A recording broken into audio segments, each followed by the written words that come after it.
আসসালামু আলাইকুম। বাংলা তথা ভারতবর্ষের জনগণের প্রতি আমার শ্রদ্ধা এবং ভালোবাসা রইল। আজকে আমি রয়েছি বাবরি মসজিদ চত্বরে, যে বাবরি মসজিদকে 1992 সালে লালকৃষ্ণ আদবানির নেতৃত্বে আরএসএস তথা বিজেপির উগ্রপন্থীরা ভেঙে মাটির সঙ্গে মিশিয়ে দিয়েছিল। তারপর সুপ্রিম কোর্টে ফাইসাল্লা দেয় যে বাবরি মসজিদ যে জায়গা, সে জায়গায় রাম মন্দির হবে। আমরা প্রশ্ন তুলেছিলাম আমাদের যারা ছিল যে এটা কিসের ভিত্তিতে, কোন দলিল দস্তাবেজের ভিত্তিতে আজকে এই অর্ডারটা দেওয়া হলো। তো বলল এটা শুধু বিশ্বাসের ভিত্তিতে। ভারতবর্ষের মুসলমানরা মেনে নিয়েছিলেন। তারপর সেখানে রাম মন্দির হলো, ভারতবর্ষের মুসলমানরা আপত্তি করেনি। বাবরি মসজিদের জন্য জায়গা দেওয়া হলো মূল বাবরি মসজিদ থেকে অনেক দূরে, যেখানে কোনো মুসলিম বসতি ছিল না, যার জন্যে আজও পর্যন্ত কোনো বাবরি মসজিদ হয়নি। এই প্রথম ভারতবর্ষে বাবরি মসজিদ শুরু করলেন, শুধু বাংলার বাঘ বললে ভুল হবে, ভারতবর্ষের মধ্যে শ্রেষ্ঠ নেতা হুমায়ুন কবির মহাশয় মুর্শিদাবাদের বেলডাঙ্গায় যে বাবরি মসজিদের ভিত শুরু করলেন। সেই বাবরি মসজিদ আজকে শুধু বাংলা ভারতবর্ষ নয়, সারা পৃথিবীতে আজকে আলোচিত।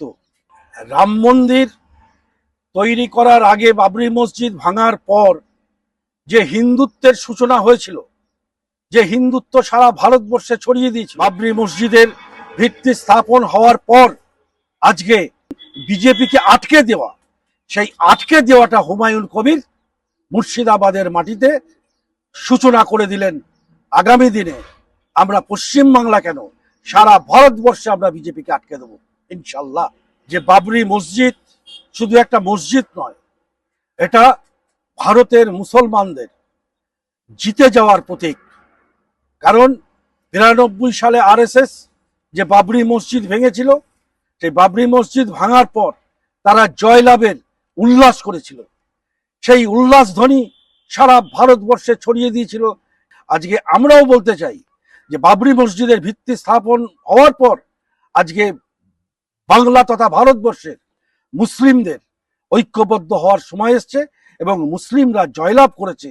সেই জয়লাভের ভূমি থেকে আমি আপনাদের সকলকে সাদর সম্বর্ধনা জানাচ্ছি, জাতি ধর্ম বর্ণ নির্বিশেষে। ওপরওয়ালা আল্লাহ তাআলাকে অনেক অনেক শুকরিয়া যে তিনি বাবরি মসজিদ করার তৌফিক দান করেছেন হুমায়ুন সাহেবকে এবং তার সঙ্গীদের।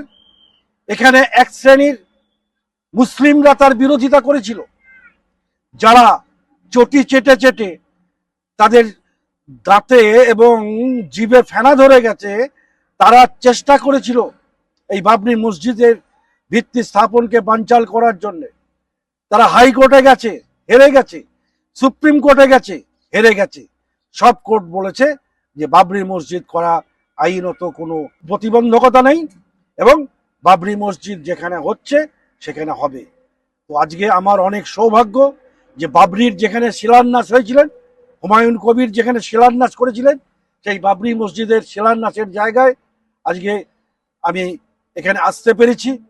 আমি দোয়া করি সমস্ত মানুষের জন্য, শুধু মুসলিম না, হিন্দু মুসলিম সমস্ত মানুষের জন্য দোয়া করি, সকলে ভালো থাকুন, সুস্থ থাকুন এবং সকলের সমৃদ্ধি কামনা করি।